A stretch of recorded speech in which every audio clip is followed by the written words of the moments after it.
दोस्तों, अगर आपने इस कहानी के पिछले भाग नहीं देखे हैं तो पहले उन्हें जरूर देख लें, जिससे यह कहानी आपको अच्छे से समझ आ जाए। कहानी को शुरू करने से पहले अपने इस भाई के चैनल को सब्सक्राइब जरूर कर लें और कमेंट में अपना नाम जरूर लिखें, जिससे हमें पता चल सके कि कौन कौन हमारी कहानी सुन रहे हैं। मैं अगली कहानी के अंत में आपका नाम जरूर लूंगा। चलिए कहानी शुरू करते हैं। उस शैतान अघोरी की रूह ने संजू के बालों को पकड़कर उसे घसीटते हुए शमशान घाट के उस जगह पर लेकर गया जहां आज भी उसके भयावह मौत के गवाह में दो काले पत्थर विराजमान थे। संजू के पिता नीलेश ने बड़ी भयानक मौत दी थी इस अघोरी को। संजू को कहानी का वो हिस्सा याद आया तो वो चीख पड़ी थी। उसके पिता ने बताया था अघोरी के जिस्म को पहले आधा जलाकर बुझा दिया गया, फिर उसे एक पत्थर पर लिटाकर ऊपर से दूसरे पत्थर से दबाए उसे रात भर के लिए छोड़ दिया गया था। इसी दौरान वो मर गया और उसकी रूह इन्हीं पत्थरों के इर्द गिर्द फंसी रह गई। अघोरी अब अपनी मौत के बाद की कहानी संजू को सुना रहा था। उसने बताया कि मौत के तुरंत बाद उसकी आत्मा जी उठी थी और वो अपने बेजान जिस्म को देख पा रहा था। उसे अपनी मौत का जरा भी गम न था, क्योंकि वो जानता था कि उसकी जिंदगी से भी अधिक खतरनाक उसकी मौत होगी। उस पर मां काली की विशेष कृपा है, इसलिए एक रूह बनने के तुरंत बाद अघोरी ने काली मां को याद किया और काली मां ने ही उसे बताया कि उसकी मौत जरूरी थी ताकि उन देवियों को न्याय मिले जिनको आज तक शैतान लूटता आ रहा था। पर काली मां के भक्त होने के नाते अघोरी की आत्मा को उस दिन छोड़ दिया जाएगा जिस दिन उसे मारने वाले इंसान की औलाद का खून इस शमशान की धरती पर पड़ेगा। इसके साथ ही उसे वो शब्द दिखने लगेंगे जिसे शैतान ने लिखे थे, अपनी मौत के बाद लिखे थे, ताकि इन शब्दों को पढ़ने की लालसा ही संजू को यहां तक खींच लाए और वो अपने खून के चंद बूंदों से शैतान को आजाद करे, उस अभिश्राप से जो काली मां ने औरतों से बलात्कार करने के पाप में उसे दिया था। शैतान संजू के खून के बिना उस शमशान के बाहर नहीं निकल सकता। हां, पर उसके आत्मा की ताकत, औरतों और लोगों को मंत्र मुग्ध करने वाले मंत्रों की क्षमता शमशान के आसपास भटकती रहेगी। अगर कोई शमशान के भीतर जाए और शैतान उसे मारना चाहे तो उसे उसकी छूट थी, लेकिन संजू के आने से अब शैतान मुक्त हो चुका है। उसे अब मां काली भी नहीं रोक सकती। रोक सकती है तो बस एक शर्त, जो उसने बड़ी ही बेशर्मी से संजू को कहे थे। पर उस शर्त को मान लेना संजू के लिए क्या, दुनिया की किसी भी स्त्री के लिए नामुमकिन था। संजू ने सीधे सीधे ही कांपते होंठों को किसी तरह हिलाकर ना कह दिया था उस शैतान को। और फिर शैतान ने कहा कि अब वो पूरे गांव के औरतों के साथ बलात्कार तो करेगा ही और अपने अंश को जन्म भी देगा। जिंदा इंसानों के गांव को शैतानी काफिले में बदल देगा। हालांकि उसकी मौत के पहले उसके गुप्तांग को काट दिया गया था, पर वो शैतान है। उसकी आत्मा उसकी जिंदगी से भी ज्यादा ताकतवर है। और इतना कहने के साथ ही अघोरी हवा का एक झोंका बन गया। उसकी उपस्थिति अब सिर्फ उसके घिनौनी हंसी के आवाज से ही मालूम चल रहा था संजू को। जाते जाते अघोरी कह गया, बेवकूफ लड़की, शुरुआत आज और अभी से होगी। नहीं, ये नहीं हो सकता, मैं ऐसा होने नहीं दूंगी। ये कहकर संजू वहीं गिर पड़ी थी। उसका दिमाग अब इससे ज्यादा नहीं झेल सकता था। वो अपने पिता की तरह हिम्मती नहीं थी। सुबह जब संजू की नींद खुली तो वो शमशान के उसी पत्थर के सामने गिरी हुई थी। बगैर ज्यादा सोचे वो रात की घटनाओं को एक बुरा सपना समझ वहां से निकल गई और इस वक्त दोबारा वो उन पलों को याद करते हुए अपने कैमरे में कल रात रिकॉर्ड हुए घटनाओं को देख रही थी। पर कैमरे में ऐसा कुछ नहीं था जो किसी को डराता या संजू को कुछ भी समझ आता। वो कपड़े बदलकर बाहर निकल आई। उसने देखा गांव अपने लय, ताल और क्रय में ही था। बड़ा सुंदर मनोरम दृश्य था हर तरफ। वो नहीं जानती थी गांव की सुबह इतनी खूबसूरत होती है। हर तरफ चिड़ियों की किलकारियां, किसी के घर में पकने वाली सुगंधित करेले की सब्जी जो कि संजू की सबसे पसंदीदा सब्जी थी, फिर बच्चों के कलरव, सब कुछ शांत और सुंदर। वो नहीं देख पा रही थी कि इस शांति के पीछे एक बहुत बड़ी तबाही गांव में दस्तक दे चुकी है। गांव अब और अधिक दिनों तक खुशहाल नहीं रहेगा। इसी बीच संजू की मुलाकात गांव की एक बुजुर्ग औरत से हुई और वो बहुत देर तक उस बुजुर्ग महिला के साथ बैठी रही। उनसे गांव के विषय में पूछती रही और शमशान के सूनेपन का कारण भी पूछने लगी। संजू ने अपने परिचय में उस बुजुर्ग को बताया कि वो एक फोटोग्राफर है और किसी बड़े फिल्म के मैगजीन को बनाने में उसे गांव के जीवन के कुछ फोटोज और वीडियोस चाहिए। इसलिए वो अपने काम के सिलसिले में इस गांव में आई है। बुजुर्ग औरत ने संजू को बातों बातों में बताया कि वो भूल से भी शमशान की तरफ न जाए। शमशान के भीतर एक शैतान अघोरी की भटकती रूह रहती है, जिसकी नजर सिर्फ महिलाओं और लड़कियों पर ही होती है। शमशान में किसी को जलाए जाने वाले लोगों के साथ आई लड़कियां अक्सर वहां गुम हो जाती हैं, जबकि लड़कियां तो शमशान के अंदर भी नहीं जाती, वो तो बाहर ही रहती हैं। पर फिर भी किसी नशे में वशीभूत होकर लड़कियां रात में दोबारा शमशान चली जाती हैं और अगली सुबह उनकी लाश शमशान के अंदर मिलती। उनके साथ बलात्कार होता है, फिर पत्थरों के बीच उसके जिस्म को दबाकर उनकी सांसों को रोक देने के वजह से उनकी मौत हो जाती है। तब से लोगों ने उस शमशान के रास्ते जाना ही बंद कर दिया है। अब गांव की सारी लाशें 50 किलोमीटर दूर एक दूसरे गांव में जलने जाती हैं। यही वजह है कि शमशान कुछ सालों से बंद ही पड़ा है। इसी तरह गांव के लोगों को खुद पर भरोसा दिलवाने के लिए संजू दिन भर गांव के कोनों में जा जाकर फोटोग्राफी करती रही, पर बिल्कुल भी बोर नहीं हुई वो। फोटोग्राफी उसकी हॉबी थी। इस काम को बेहद एंजॉय करती है वो। सुबह से शाम इसी काम में बीत गया और सूरज के ढलते ही संजू उस छोटे से कमरे में लौट आई। उसने अपने लिए कुछ खाने पीने की व्यवस्था की और ट्रेन में पड़ी उस अधूरी कहानी को पढ़ने के लिए किताब को खोल ली। वो ढूंढ ही रही थी वो पन्ना जिसे उसने अधूरा छोड़ा था कि तभी उसे कमरे के बाहर किसी के जोर जोर से थाली पीटने की आवाज आई और साथ ही साथ लोगों के शोरगुल भी। वो भी किवाड़ खोल के बाहर निकल आई तो देखा बाहर तो उत्सव जैसा माहौल है। सभी स्टील की थाली में डंडे की मार से खुशी व्यक्त कर रहे हैं। संजू को अच्छा लग रहा था ये सब देखना। वो जानती थी ये जरूर गांव की कोई प्रथा है, पर खुशियां आखिर क्यों मनाई जा रही थी ये उसे समझ नहीं आ रहा था। तभी उसे वही बुजुर्ग दिखाई पड़ी जिससे सुबह बैठकर संजू ने बहुत सी बातें की थी। वो धीरे धीरे उनके पास पहुंची और इस हर्षोल्लास का कारण पूछने लगी। बूढ़ी माँ उसे लेकर गांव के ही एक घर की तरफ ले गई। उस घर के आंगन में और भी औरतों की भीड़ लगी हुई थी। बुजुर्ग महिला ने संजू को बताया, फलाने घर में आज एक पुत्र का जन्म हुआ है, पर आश्चर्य की बात यह है कि बच्चा मां के पेट से 6ठे महीने में ही निकल आया। फिर भी वो बिल्कुल स्वस्थ है और जन्म के तुरंत बाद से वो लगातार हंस रहा है खिलखिलाकर। बुजुर्ग का और पूरे गांव का मानना था कि ये बच्चा ईश्वर का कोई दूत है जो जन्म से ही गांव में खुशियां बांट रहा है। संजू सोचने लगी, चाहे देश का कोई भी कोना हो, पर विश्वास और अंधविश्वास के मामले में इस देश की आत्मा बिल्कुल एक जैसी ही है। वो भी इस चमत्कारी बच्चे को देखने से खुद को रोक नहीं पाई और उस छोटे से झोपड़ी नुमा घर के भीतर समा गई, जहां बच्चे की मां वहीं खटिए पर बेसुध लेटी थी और बच्चा दाई मां के गोद में सोए लगातार खिलखिला रहा था। संजू के कमरे में जाते ही दाई मां ने बच्चे को संजू के गोद में डाल दिया और बोलने लगी, ऐ लड़की, अपने फोटो खींचने वाले मशीन अर्थात कैमरे में 2-4 फोटो इसका भी खींच दो ना।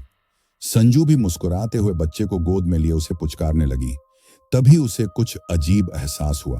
अपने सीने के उभारों में उसे किसी के हवश से भरे हाथ रेंगते हुए महसूस हुए और जैसे ही उसने उस तरफ गौर किया तो देखा कि वही अभी अभी का जन्मा बच्चा संजू के सीने में हाथ फिरा रहा था और आहिस्ते आहिस्ते दबाव बना रहा था।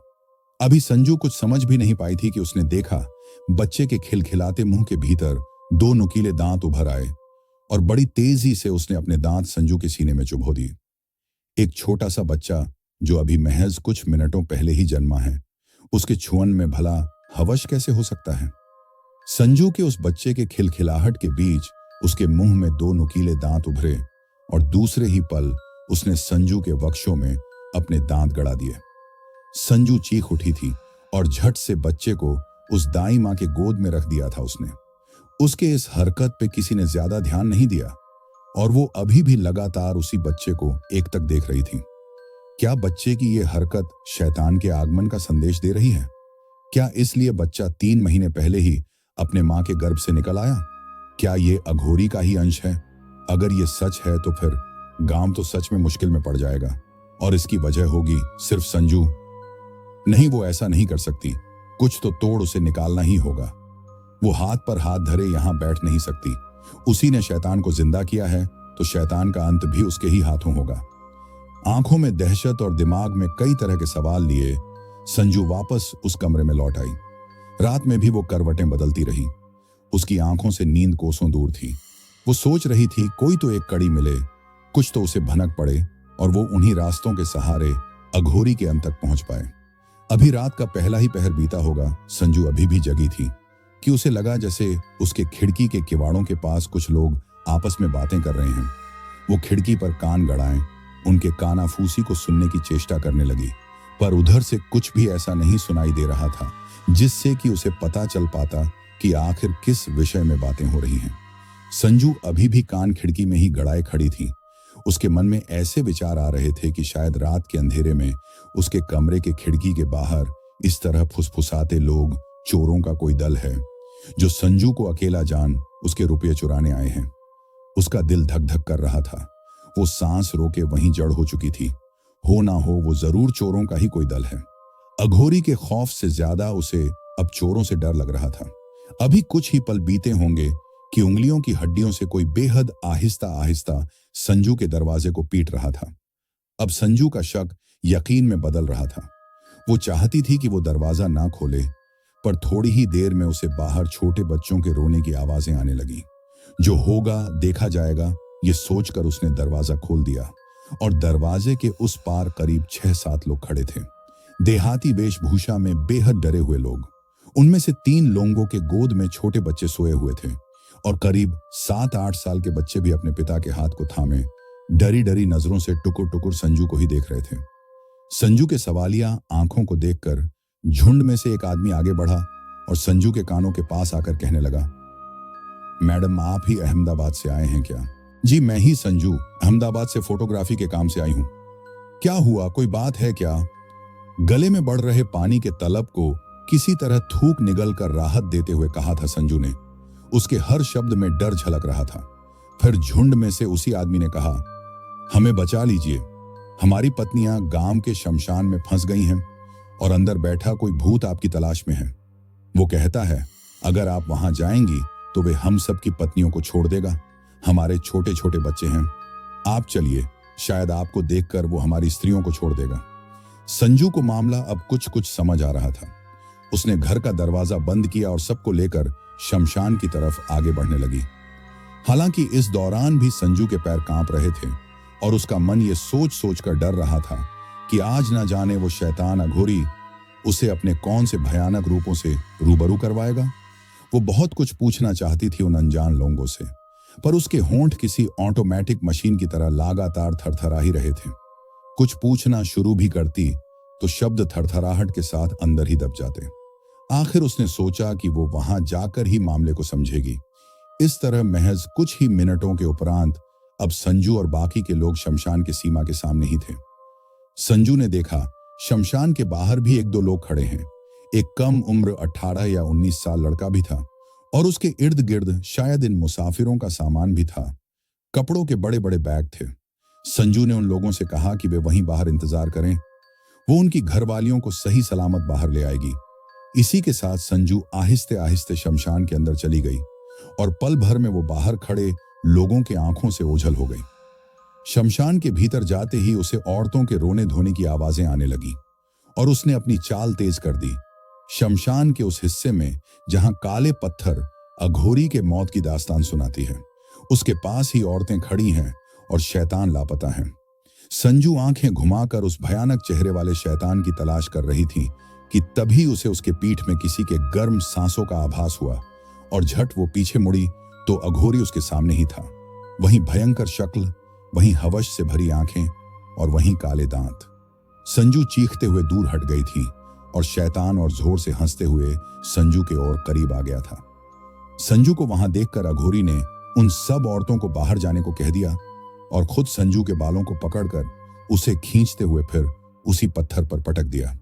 संजू के पैर नीचे झूल गए और देह उसी पत्थर में पड़ी रही और शैतान खुद संजू के जिस्म के थोड़े से ऊपर हवा में ऐसे झूल गया जैसे अभी वो संजू के नाजुक जान शरीर के ऊपर धम्म से गिरेगा और संजू का खेल खत्म हो जाएगा एक झटके में ही। वो संजू की आंखों में आंखें गड़ाए लगातार उसे घूर रहा था और बार बार उसी तरह ऊपर हवा के लटकते हुए वो संजू के करीब आता और उसके पूरे जिस्म को सूंघकर एक अलग ही तृप्ति को महसूस करता और इस दौरान वो अपनी आंखें भी बंद कर देता। संजू उसकी कैद में गिरफ्तार हो चुकी थी, पर फिर भी वो अपने जिस्म में रेंग रहे उन अनगिनत लचीले कीड़ों को महसूस कर पा रही थी, जो शायद शैतान के ही चिपचिपे जिस्म से टपक रहा था, या शायद मात्र ये सब छलावा था। पर आंखों के सामने उसे जो दिखता है, इंसान डरता भी तो उसी से है। संजू का भी डर से बुरा हाल था। इधर शैतान न जाने संजू के जिस्म से निकले कौन सी खुशबू को अपने नथुनों में भर रहा था। फिर जब ऐसा ही करते हुए एक लंबा वक्त गुजर गया, तो वो शैतान भी जमीन पर आया और फिर उसने संजू के बालों को खींचकर उसे भी उठाकर बैठा दिया। अब शैतान की आंखों में संजू को हवश नहीं, बल्कि क्रोध दिख रहा था। वो गुस्से में संजू से कह रहा था, गांव धीरे धीरे शैतानों से भर जाएगा। गांव की हर गर्भवती औरत सिर्फ और सिर्फ शैतान के बच्चों को ही जन्म देगी। और अगर संजू इस अनर्थ को रोकना चाहती है, तो अपने पिता नीलेश को अगले 11 दिन के भीतर ही बुला लें। फिर शायद वो अपना ये घिनौना खेल वहीं रोक दे। पर अगर नीलेश अगले 11 दिन के अंदर यहाँ नहीं आया, तो गांव पूरा का पूरा शैतान के काफिले में बदल जाएगा। शैतान संजू के साथ समझौता करना चाहता है, और संजू शैतान को बगैर कुछ दिए ही उसे जड़ से खत्म करना चाहती है। पर संजू मौन थी, क्योंकि संजू जानती है अपने ही दिए शर्त के अनुसार शैतान इस वक्त संजू का कुछ बिगाड़ नहीं सकता। इसी तरह एक झटके में शैतान गायब तब हुआ जब सुबह की हल्की सी रोशनी शमशान के भीतर दाखिल हुई। शैतान चाहे कितना भी ताकतवर हो, पर रोशनी और उजाले को वो अपने आंखों से नहीं देख सकता। उसकी आंखें सिर्फ अंधेरे में ही डरा सकती हैं। ठीक जिस तरह सुबह के आते ही रात का अंधेरा किसी भूत की तरह दुम दबाए भाग जाता है, उसी तरह सुबह की सकारात्मक रोशनी में शैतान भी भाग गया और संजू को दे गया मात्र 11 दिन। उफ, ये कहां फंस गई संजू। उसके सर में तेज दर्द था। ये दूसरा दिन था जब वो रात भर सो नहीं पाई, और फिर इतने सारे मानसिक और शारीरिक प्रताड़नाओं से उसके दिमाग की नसें फट रही थीं। शमशान के बाहर निकलते हुए उसकी नजर उस लड़के से टकराई जो कल रात झुंड के साथ बाहर ही खड़ा था।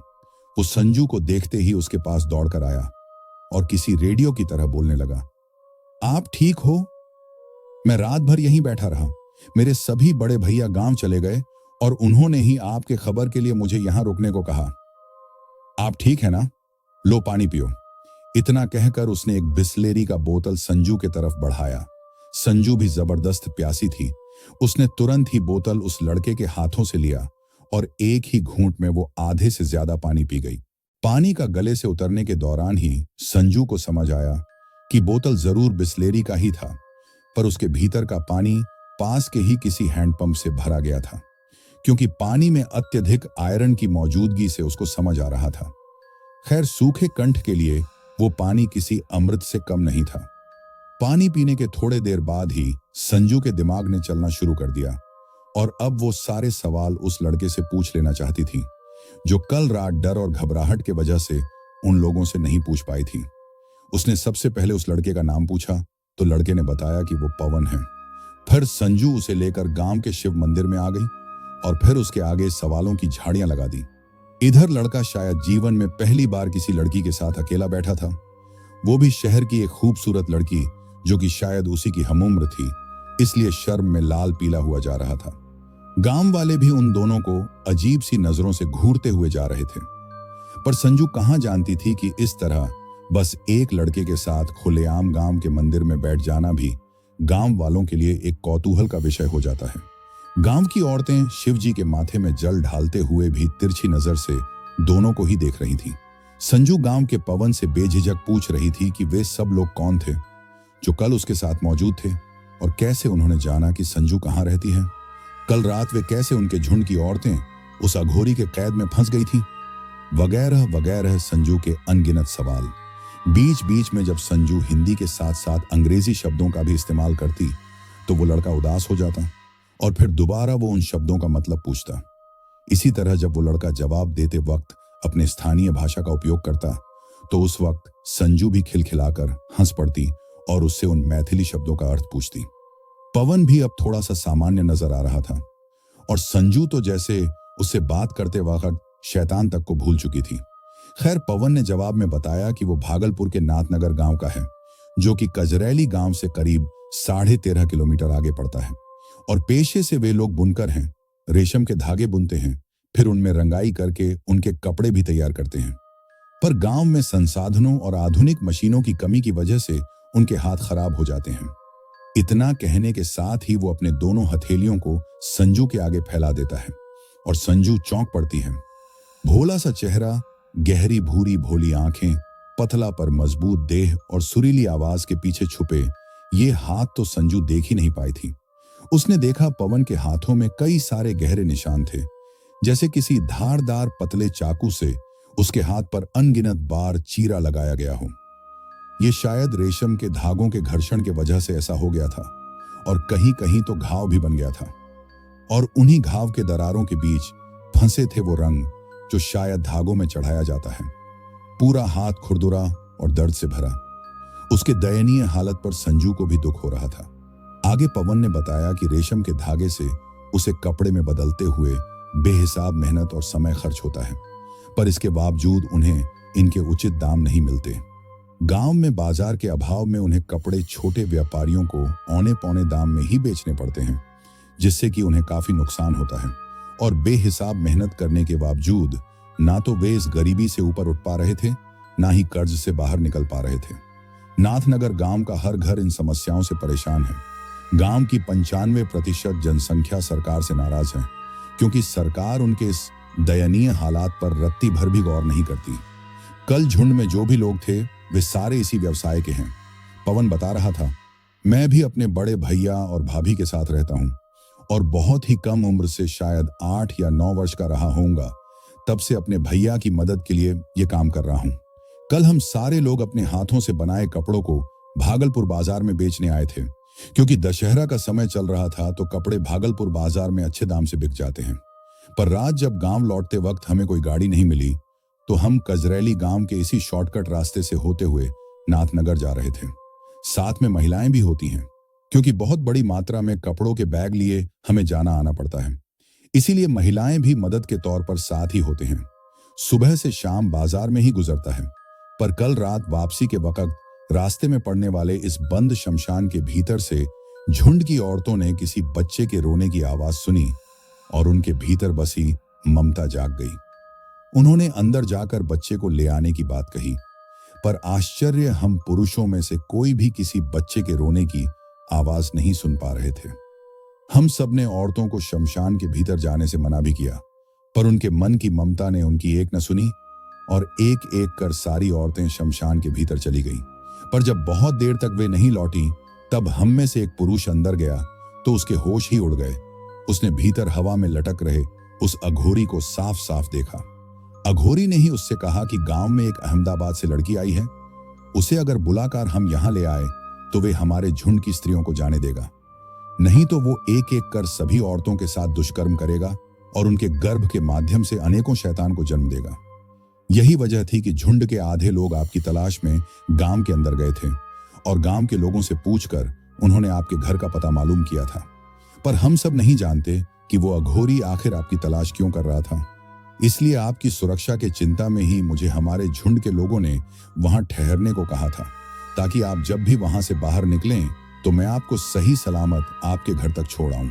और अगर आप ज्यादा देर तक शमशान से बाहर न निकली तो कजरैली गांव को आपके विषय में बताऊं। पर अब जब आप सही सलामत आ गई है तो मुझे आप बता दीजिए कि आपको वो मरा हुआ अघोरी क्यों तलाश कर रहा था, ताकि मैं अपने गांव जाकर सबको सच बता पाऊं। बड़े ही भोलेपन से कहा था पवन ने, और संजू उसकी बातों को सुनते हुए खो सी गई थी उसके भूरी आंखों में। और अब एक लंबी सांस लेते हुए संजू अपनी कहानी पवन को सुनाने के लिए तैयार थी। पवन हड़बड़ाया सा था। वो जल्द से जल्द संजू की कहानी सुनकर अपने गांव लौट जाना चाहता था, पर वो कहाँ जानता था कि संजू की कहानी को सुनने के बाद संजू से अलग होना उसके लिए इतना आसान नहीं होगा। संजू भी एक गहरी सांस लेते हुए कहानी सुनाने के लिए तैयार थी। उसने शुरुआत खुद से नहीं की, उसने अपने पिता की कहानी से शुरुआत की। पहले उसने पगली की कहानी सुनाई, फिर छोटी चुड़ैल की, उसके बाद अपनी, क्योंकि वो जानती थी बगैर उन दोनों कहानियों को जाने कोई भी इस कहानी को नहीं समझ सकता। अभी तक दोपहर हो चुकी थी। संजू के मुंह से इतनी लंबी और खतरनाक कहानी को सुनने के बाद पवन हक्का बक्का हो चुका था। उसे समझ नहीं आ रहा था कि वो उसके बातों पर यकीन करें या नहीं। वो बार बार संजू को देख रहा था। एक पतली दुबली सुंदर चेहरा, मासूम आंखें, सच्ची मुस्कान अपने साथ रखें। ये झल्ली सी लड़की उस बड़े से शहर से भागकर यहां इस शैतान को चेतावनी देने आई है। ये बात पवन उतनी आसानी से हजम नहीं कर पा रहा था जितनी आसानी से संजू ने उसे अपनी कहानी सुनाई थी। खैर, यकीन तो उसे करना ही था, क्योंकि कल रात ही इन अदृश्य शक्ति द्वारा रास्ता रोकने का शिकार उसका खुद का दल हो चुका था। वो आंखें फाड़े अभी भी संजू की आंखों में देख रहा था, जैसे वो उस तेज तर्रार लड़की को तलाश रहा था जिसकी कहानी उसने अभी अभी सुनी थी। और संजू उस पर तो जैसे किसी ने जादू की छड़ी ही घुमा दी हो। पवन की हरकतें, उसके बोलने का तरीका, हैरान होती आंखें और उसके चेहरे का खौफ भी संजू को बड़ा प्यारा लग रहा था। किसी तरह अपनी हैरानी को छुपाते हुए पवन ने ही पूछा था संजू से, तुम सोती नहीं हो रात में? ये बात तो मैं समझ गया, पर क्या तुम्हें भूख भी ना लगती? मुझे तो बहुत जोरों की भूख लगी है, चलो चलकर कहीं खा लेते हैं, फिर तुम तुम्हारे रास्ते और मैं मेरे रास्ते। इस तरह दोनों ही हंसते खिलखिलाते मेन सड़क की तरफ चले गए, जहां उन्हें पेट भरने लायक कुछ अच्छे खाने को मिलेगा। पर इस दौरान पवन गहरे सोच में डूबा रहा और संजू चाव से छोटे से होटल का बना स्वादिष्ट खाने को खाती रही। अचानक पवन ने मुंह के सामने लाए रोटी के निवाले को थाली में पटका और संजू की तरफ बड़ी बड़ी आंखें करता हुआ बोला, संजू, आज शनिवार है ना? हाँ, सैटरडे ही है, पर इसमें इतना चौंकने की क्या बात है भला? संजू भी रोटी चबाते चबाते बोली। फिर पवन बोला, अगर तुम बुरा नहीं मानोगी तो मैं चाहता हूं आज तुम मेरे साथ मेरे गांव चलो। मैं तुम्हें वहां एक बूढ़ी दादी से मिलवाऊंगा। गांव वाले कहते हैं उनके पास आगे क्या होगा ये देखने की एक अलग ही शक्ति है। वो इंसान के सर पे हाथ रखकर उसके ऊपर मंडरा रहे मुसीबतों के विषय में आपको बता सकती है, लेकिन हर रविवार वो अपने बेटे के घर शहर जाती है और फिर मंगल बुधवार तक आ जाती है। मैं चाहता हूं आज रात ही तुम उनसे मिलो और कम से कम किस दिशा में लड़ना है तुम्हें ये जान लो, फिर तुम अपने रास्ते, मैं अपने रास्ते। कहीं ना कहीं संजू को भी पवन की बातें जच गईं और वे दोनों होटल में खाने के बाद सीधे नाथनगर की तरफ निकले। दशहरा की वजह से आज भी उन्हें कोई गाड़ी नहीं मिली और वे दोनों पैदल ही 13.5 किलोमीटर की यात्रा पर निकल गए। ये यात्रा पवन के लिए बेहद आम थी, पर संजू के लिए बेहद रोमांचक। गांव के कच्चे रास्तों पर संजू ना जाने कौन से उल फिजूल की बातें करते हुए चली जा रही थी। उसने गांव से निकलने से पहले अपना कैमरा भी साथ रख लिया था। दोनों कभी चढ़ाई चढ़ते, कभी फिसलते तो कभी दौड़ते। दूर से आ रहे लोगों को लगता जैसे कोई दो बच्चे रास्तों पर मौज करते हुए चले आ रहे थे। संजू बहुत खुश थी, उसे अच्छा लग रहा था इस तरह पवन से बातें करते हुए उसके सवालों के उटपटांग जवाब देते हुए चलना। संजू को सच में अच्छा लग रहा था। इस तरह शाम ढलने के वक्त ही संजू नाथनगर गांव पहुंच चुकी थी। रंगों की खुशबू और सुंदर सी शाम और साथ में पवन जैसा एक मस्तमौला दोस्त। कितना खूबसूरत वक्त बिताया संजू ने। पवन पहले उसे अपने घर ले आया, फिर वहां सारी खबर देने के बाद वे लोग उस ज्ञानी दादी मां के पास गए। संजू देख रही थी गांव की गरीबी से थोड़ा ऊपर था यह घर। सामने एक बड़ा सा बगीचा और उसके बाद 1-2 मंजिला मकान, जिसमें रहती है सिर्फ एक अधेड़ विधवा औरत। संजू को उस ज्ञानी मां के चेहरे में एक अलग ही अलौकिक शक्ति नजर आ रही थी, पर संजू पर नजर पड़ते ही कितनी बुरी तरह चौंक पड़ी थी वो ज्ञानी मां। जैसे संजू अपने पीछे ना जाने कितनी अदृश्य शक्तियों को लेकर आई थी। संजू ने भी बड़े ही धैर्य के साथ ज्ञानी मां को सारे किस्से सुना दिए। उसने बताया कि सपनों के पीछे के राज खोलने ही वो यहां आई थी, पर उसके पहले ही कदम से वो शैतान जाग उठा और अब वो गांव को तबाह करने की धमकी देता है। और ऐसा नहीं करने के बदले वो जो शर्त संजू के आगे रखता है वो संजू अपने जीते जी कभी पूरा नहीं कर सकती। वो बस शैतान को बगैर कुछ भी दिए उसे मारना चाहती है, पर उसे ऐसा कोई भी रास्ता नहीं दिख रहा जिस पर शैतान का अंत रहता हो। ज्ञानी मां बड़े आराम से संजू को सुनती रही। फिर उन्होंने अपने हाथ को संजू के सर में रख दिया और आंखें बंद कर बहुत देर तक खामोश बैठी रही। संजू भी लगातार उनके बंद आंखों को ही गौर से देख रही थी, जिनकी पुतलियां इधर उधर घूम रही थीं और आने वाले किसी भयंकर तबाही के मंजर को देखकर ज्ञानी मां के चेहरे में भी चिंता की लकीरें उभर रही थीं। करीब करीब 15 मिनट बीत चुके थे और फिर अचानक ज्ञानी मां बुरी तरह चिल्लाते हुए संजू के सर से हाथ हटा देती है और कहती है, तुम लौट जाओ लड़की, तुम्हारी अनुपस्थिति उस गांव को तबाह कर डालेगी। वो शैतान तुम्हें तलाश रहा है। जितनी जल्दी हो सके लौट जाओ। दिन में चाहे तुम जहां भी रहो, पर तुम्हारी रात शमशान के अंदर ही बीतेगी। इसलिए जिन रास्तों से आई थी उन्हीं रास्तों से लौट जाओ। और एक बात, इस मुसीबत को खत्म करने के लिए रास्ते तुम्हें उसी सपने में मिलेंगे जिसे तुमने शैतान से मुलाकात के ठीक पहले देखा था। याद करो, तुमने क्या देखा था? क्या ऐसा देखा था जो सपने में था पर हकीकत में नहीं? जाओ, हकीकत बनाओ उसे और जीत लो ये जंग। पर अभी लौट जाओ, नहीं तो हर तरह तबाही ही तबाही होगी।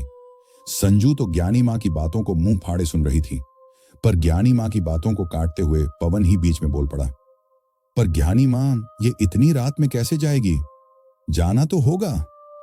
किसी लाश की तरह बेहद ठंडा जवाब दिया था ज्ञानी मां ने। और संजू समझ गई थी उनकी आवाज की गहराई को। वो उसी वक्त उठकर उनके पैर छूकर बाहर निकल गई थी और पीछे पीछे दौड़ आया था पवन। संजू, रुको, तुम अकेली नहीं जा सकती, मैं भी आ रहा हूं। तुम्हें कजरैली गांव छोड़कर वापस आ जाऊंगा। उसके बाद तुम अपने रास्ते, मैं अपने रास्ते। नहीं पवन, ये सफर मुझे अकेले ही तय करना होगा। तुमने तो मेरी बहुत बड़ी मदद की है। अब तुम अपने घर जाओ। मैं यहां से अहमदाबाद जाने से पहले तुमसे मिलती हुई जाऊंगी। अब तुम जाओ। इतना कहकर संजू ने झटक दिया था पवन के हाथों को और दनाते हुए आगे बढ़ गई थी। पवन भी बस उसे देखता ही रह गया था और सूने से गांव के रास्तों में अकेली संजू चल पड़ी थी। अभी उसने शायद 20 कदम ही आगे बढ़ाए होंगे कि अचानक कुछ कमी सी महसूस हुई थी उसे, और फिर रुककर पीछे मुड़कर देखा था उसने। शायद पवन पीछे ही हो, पर नहीं था कोई भी नहीं। संजू को लगा जैसे कुछ छूट गया था उससे। पवन की कमी खल रही थी उसे। खैर, उन्हीं रास्तों पर वो आगे बढ़ती जा रही थी, पर तभी उसे गांव का चौराहा दिखने लगा जहां से 3 अलग अलग गांव जाने के लिए 3 रास्ते थे। संजू की हिम्मत यहीं पर जवाब देने लगी। वो भूल चुकी थी कि कौन सी कच्ची सड़क कजरैली की तरफ जाती है। उसने अपना फोन निकाला ताकि गूगल मैप की मदद से वो रास्ता जान सके, पर सुबह से चार्ज नहीं होने की वजह से फोन भी ऑफ हो गया था। अब वो इधर उधर नजरें गड़ाए लोग ढूंढ रही थी ताकि किसी से पूछकर वो आगे बढ़ सके। उसने देखा उसी चौराहे पर बैठे कुछ लड़के शायद किसी नशे का सेवन कर रहे थे। गांव में इस नशे को गांजा कहते हैं और शायद शहरों में भी। संजू की हिम्मत नहीं हो रही थी कि वो उनसे कुछ भी पूछे, पर इसके अलावा उसके पास दूसरा कोई रास्ता भी नहीं था। वो एक ही कदम बढ़ाई होगी उनकी तरफ कि उसके ठीक पीछे से आवाज आती है, दाई तरफ वाली सड़क कजरैली जाती है। इस आवाज को सुनकर जैसे ही संजू पीछे मुड़ी तो भोली सी शक्ल बनाए पवन खड़ा था। संजू उसे बता नहीं सकती कि इस वक्त उसे देखकर संजू को कितना सुकून मिला था। उसके अंदर का डर पल भर में छूमंतर हो गया था। वो जोर से जाकर पवन को एक झप्पी देना चाहती थी, पर इससे पहले ही पवन फिर आंखें नीचे गड़ाए बोलने लगा, तुम्हें इस गांव की सीमा से बाहर निकाल दूं सही सलामत, फिर तुम अपने रास्ते और मैं अपने रास्ते। इस बार संजू नहीं रोक पाई थी अपनी हंसी और खिलखिलाकर हंस पड़ी थी वो। और इसके साथ ही मुंह दबाए पवन भी मुस्कुरा रहा था। दोनों साथ साथ फिर चलने लगे। रास्ते अब दिन जैसे सुंदर नहीं थे जिसकी तस्वीरें संजू ले। रास्ते अब डरावने हो गए थे क्योंकि अब रात गहरा रही थी। जुगनुओं की थोड़ी बहुत रोशनी में दोनों फिर किसी न किसी बेमतलब की बात करते चले जा रहे थे। इस वक्त शायद पवन संजू को किसी जंगली पौधे की विशेषताएं बता रहा था। वो आगे आगे टॉर्च की रोशनी जलाए चल रहा था और नींद घेरने के वजह से संजू की चाल थोड़ी धीमी हो गई थी। उसके पांव भी अब दुखने लगे थे। मौसम भी बादलों से घिर आया था। चांद की रोशनी भी लापता थी। बीच बीच में बादल भी गरज उठते और बिजलियां भी चमकने लगती। अभी शायद आधी राह ही चले होंगे वो दोनों कि पीछे चल रही संजू को पास की झाड़ी के पीछे 2 नहीं 4 चमकती हुई आंखें दिखाई देती हैं। एक तक उसे ही घूरती 4 आंखें। अभी संजू उसी तरफ देख रही थी कि तभी आसमान में जोर से बिजली चमकी और उस रोशनी में झाड़ियों के पीछे संजू को एक छोटी लड़की नजर आई। उन 4 आंखों के बीच फंसी एक बेहद मासूम सी लड़की जो शायद 9 या 10 साल की होगी, एक गुलाबी फ्रॉक पहने डरी हुई। संजू बगैर कुछ सोचे समझे झाड़ियों के भीतर चली गई और काफी देर तक जब संजू की कोई आवाज नहीं आई तो पवन पीछे मुड़कर देखता है। संजू लापता होती है। संजू आवाज लगाए पवन इधर उधर टॉर्च की रोशनी लिए घूमता है, पर संजू इस अंधेरे रास्तों से ऐसे गायब हो चुकी होती है कि बेचारा पवन अब ये समझने में लगा था कि क्या अब तक वो संजू के साथ ही चला आ रहा था या संजू के रूप में वो कोई शैतान था। इस तरह संजू आखिर कहां गायब हो गई बीच सड़क से। पवन अभी भी बेतहाशा संजू को तलाश रहा था और काफी देर तक जब उसे संजू की उपस्थिति के कोई भी सबूत नहीं मिले तो अब वो इस दुविधा में था कि यहां से अपने गांव के रास्ते वापस जाएं या कजरैली गांव की तरफ मुड़े। संजू को गायब हुए भी लगभग 6-7 मिनट बीत चुके थे। आखिर में पवन ने तय किया कि वो कजरैली गांव न जाकर इस वक्त अपने गांव चला जाएगा और ठीक 2 दिन बाद आकर वो संजू की तलाश में दोबारा कजरैली गांव आएगा। उसने वापस पीछे मुड़कर अपने गांव की तरफ कुछ कदम ही आगे बढ़ाया था कि उसने देखा सड़क के थोड़े ही आगे तेज गति में एक आकृति झाड़ियों से बाहर निकलकर उसी की तरफ दौड़ने लगी। वो अंधेरे में उसका चेहरा तो देख नहीं पाया, पर उस आकृति के लंबे, खुले, बिखरे बालों को देखकर ही वो डर गया और भूत भूत कहकर उल्टा मुड़ा और कजरैली गांव की तरफ बदहवाश दौड़ने लगा। उसके पीछे आ रही आकृति भी लगभग उसी तेजी में उसके पीछे दौड़ रही थी, बगैर कोई भी आवाज निकाले। पवन तो शायद भागकर पास के नाले में ही कूद जाता, पर तभी उसके पीछे दौड़ रही आकृति किसी चीज से ठोकर खाकर धड़ाम से सड़क में जा गिरी और सूखी मिट्टी के धूल का एक गुब्बार वातावरण में फैल गया। उसके गिरने की आवाज से ही दौड़ते दौड़ते रुक गया था पवन, और उसे अब उस आकृति के हांफने की आवाज साफ साफ सुनाई दे रही थी। वो डरता डरता उस आकृति के पास गया और बड़ी हिम्मत कर जब उसने उसके गिरे हुए देह पर टॉर्च की रोशनी मारी तो चौंक गया। हे भगवान, ये तो संजू हैं। और तब से वो इसे सुनसान रास्ते में पीछे पड़ने वाली चुड़ैल समझता रहा। वो दौड़कर संजू के पास गया और उसे उठाने लगा। संजू की सांसें जोर जोर से चल रही थीं।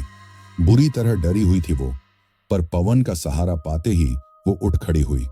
उसके दोनों हाथों की कोहनी फट चुकी थी और बेहद आहिस्ते आहिस्ते उसमें से खून रिस रहा था। वो इतनी ज्यादा दहशत में थी कि उसे कुछ बोला ही नहीं जा रहा था। वो किसी तरह पैरों को घसीट कर चल रही थी। उसके शरीर का 50% बोझ पवन के कंधों पर था। नाले पर बने छोटे से पुल के पास पवन रुका और संजू को उसने वहीं बैठाया और दौड़कर पुल के नीचे चला गया। वहां से वो हथेली भर भर कर पानी ले आता और संजू के होठों में हाथ रखकर सारा पानी उसके सूखे गले में उड़ेल देता। इस तरह धीरे धीरे संजू सामान्य हो रही थी। उसने पवन के हाथों से पानी अपने हाथ में लेकर चेहरे को धोया, छोटिल कोहनियां को साफ किया और खुले बालों को किसी तरह जूड़े में बदला।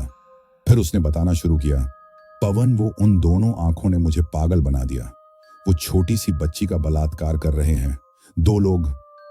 क्या कहा बच्ची का बलात्कार? संजू की बात को बीच में काटते हुए जोर से चिल्ला पड़ा पवन और उसी पल झटके में दौड़कर उस तरफ जाने लगा जहां से निकलकर संजू आई थी। पर उसी वक्त संजू ने अपनी पूरी ताकत लगाकर रोक दिया था उसे। रुको पवन, रुक जाओ, वो असलियत नहीं, महज छलावा है। वो चेतावनी है कि अगर मैंने शैतान की बात न मानी तो यहां से लेकर आगे के 14 गांव की बच्चियों के साथ यही होगा। वो मुझे डराने के लिए था, वो असलियत नहीं। पर मैंने जो अपनी आंखों से देखा वो आसान नहीं था। नहीं, वो बिल्कुल भी आसान नहीं था मेरे लिए।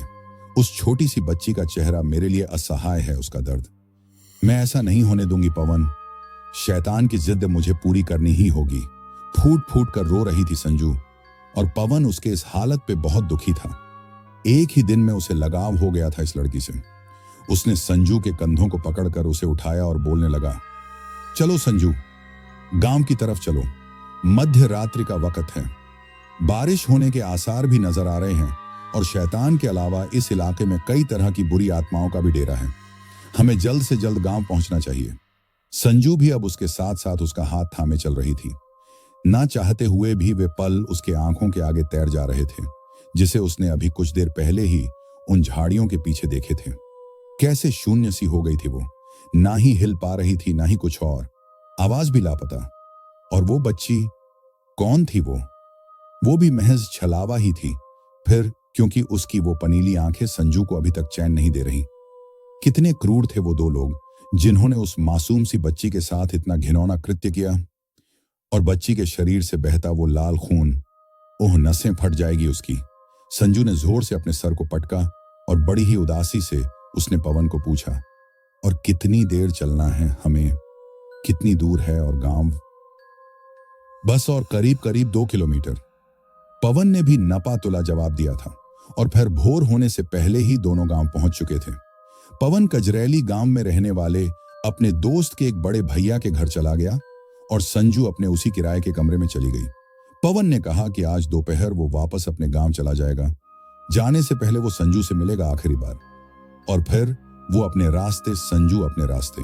बुरी तरह थक चुकी संजू ने भी बस किसी तरह सर को हां की दिशा में हिलाकर पवन से विदा ली थी और फिर धम से चटाई में गिरकर उसने आंखें बंद कर ली।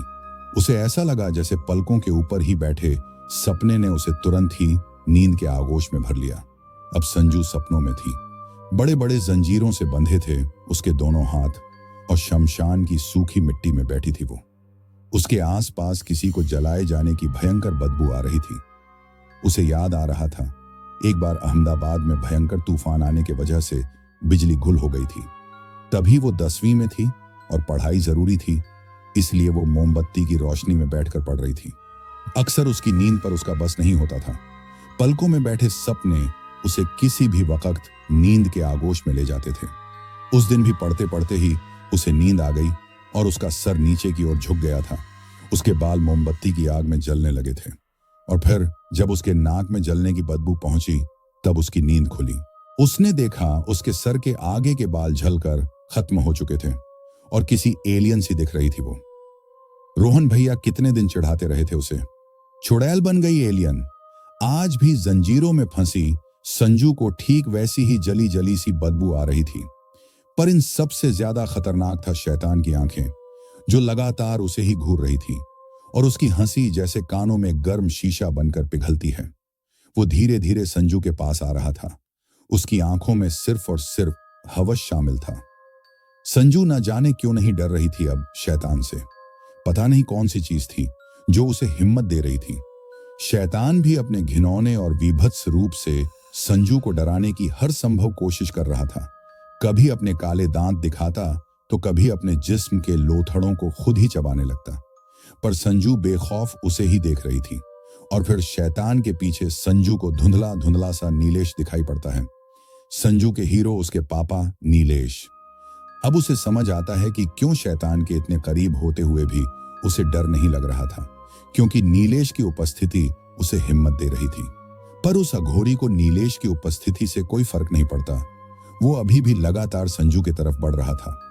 पर तभी लोहे की कोई बड़ी सी चीज शैतान के जटाधारी बालों से छुपे उसके सर से टकराई और शैतान शमशान की मिट्टी में एक धूल बन गया। संजू ने जब उस लोहे की चीज की तरफ देखा तो उसने देखा वो एक बड़ा सा ताला था जिसमें उर्दू भाषा में कुछ मंत्र लिखे थे। शायद कुरान में लिखे शब्द गड़े हुए थे और इसी के साथ उसकी नींद टूट जाती है। वो उठकर बैठ जाती है। देखती है दोपहर के 12:30 बज चुके थे। संजू ने एक लंबी नींद ले ली। अब उसका दिमाग थोड़ा शांत था, पर अब वो उस सपने को सोच रही थी जिसे उसने नींद में देखा था थोड़ी ही देर पहले।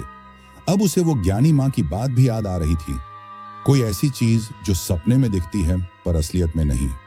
जिस सपने को उसने शैतान से मुलाकात के ठीक पहले देखा था वो भी शमशान के दरवाजे पर लटकता एक ताला ही था जिसमें उर्दू में मंत्र लिखे थे। लेकिन असलियत में तो शमशान के दरवाजे पर कोई ताला है ही नहीं। शमशान का दरवाजा तो ना जाने कब से खुला पड़ा था। इसका मतलब उसे एक ऐसे ताले की खोज करनी है जिनसे उर्दू भाषा में मंत्र लिखे हों। पर कहां? और नीलेश का सपने में आना क्या दिखाता है? क्या शैतान के शर्त को मान लेगी वो? यही सब सोच रही थी वो कि फिर दरवाजे पर दस्तक हुई। उसे पता था दरवाजे के उस पार जरूर पवन होगा। उसने जैसे तैसे खुद को सही किया और दरवाजा खोल दिया। पवन ही था, पर अब थोड़ा अच्छा लग रहा था। अब उसने भी खुद के हाल को सही कर लिया था। संजू ने उसे अंदर आने को कहा और फिर उसे अभी अभी देखे सपने के विषय में बताने लगी। पवन भी बड़े ध्यान से उसकी बातों को सुनता रहा। इस बीच संजू ने स्टोव पर चाय भी चढ़ा दिया और मैगी बनाने की तैयारी करने लगी। पवन ने बताया वो अपने दोस्त के बड़े भाई के घर से खाना खाकर ही निकला है। हंसते मुस्कुराते दोनों ने चाय और मैगी खत्म की और उसके बाद फिर उन्होंने सपने पर ही बात करना शुरू कर दिया। पवन बता रहा था, संजू तुम्हें एक बार राधानगर जाना चाहिए। वहां एक बहुत बड़ी मस्जिद है। शायद वहां के मौलाना साहब तुम्हें इस ताले के विषय में कुछ बता पाएं, क्योंकि उसमें उर्दू शब्द लिखे तो जरूर कहीं ना कहीं ये मुसलमानों से जुड़ी होगी। तुम कहो तो मैं तुम्हारे साथ वहां चलूंगा, क्योंकि शैतान से मिले 11 दिन का आज दूसरा दिन है। तुम्हें जो भी करना है जल्द से जल्द करना होगा। फिर हम शाम तक वापस लौट आएंगे और उसके बाद तुम अपने रास्ते, मैं अपने रास्ते। पवन के मुंह से सुने इन शब्दों को सुनकर अब संजू हंस पड़ती है। वो बार बार कहता कि तुम अपने रास्ते, मैं अपने रास्ते, और फिर दोनों एक ही रास्ते में होते हैं। संजू फिर एक बार पवन के साथ जाने के लिए तैयार थी। उसने कुछ देर पवन को बाहर ही रुकने को कहा और नहा धोकर वो तैयार हो गई। ना जाने क्यों आज वो खुद को उस छोटे से आईने में बार बार देख रही थी और बार बार इतरा रही थी। उसने सुंदर सफेद रंग का एक सूट पहना है जिसमें गोल्डन जरी के काम है। वैसे तो उसे जीन्स के साथ कोई सिंपल सा टॉप पहनना ही आरामदायक लगता है, पर ना क्यों आज उसने सूट पहन लिया। गीले बालों को उसने खुला ही छोड़ दिया था और आंखों में पहली बार आज उसने काजल भी लगाया था। उसे अपने ही इन हरकतों पर हंसी आ रही थी, पर उसकी हरकतों पर उसका कोई बस भी नहीं चल रहा था। उसने कैमरा उठाया, फोन को भी चार्ज से निकाल चल पड़ी। बाहर पवन उसके ही इंतजार में था।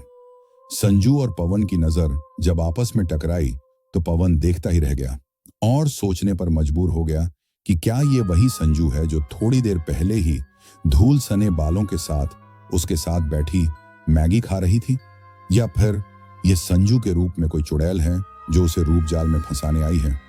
इसका सीधा सीधा अर्थ था संजू गजब की खूबसूरत लग रही थी अपने इस नए अंदाज में। दोस्तों, कहानी अभी भी बाकी है। कहानी का यह भाग आपको कैसा लगा कमेंट में जरूर बताएं। पिछली वीडियो पर जिन्होंने कमेंट किया उनके नाम हैं अजान खान और शुभेंदु सिन्हा। आप दोनों के प्यार और सपोर्ट के लिए धन्यवाद। अगर अभी तक आपने हमारे चैनल को सब्सक्राइब नहीं किया है तो चैनल को सब्सक्राइब जरूर कर लें। जल्द मिलेंगे इस कहानी के अगले भाग के साथ। धन्यवाद।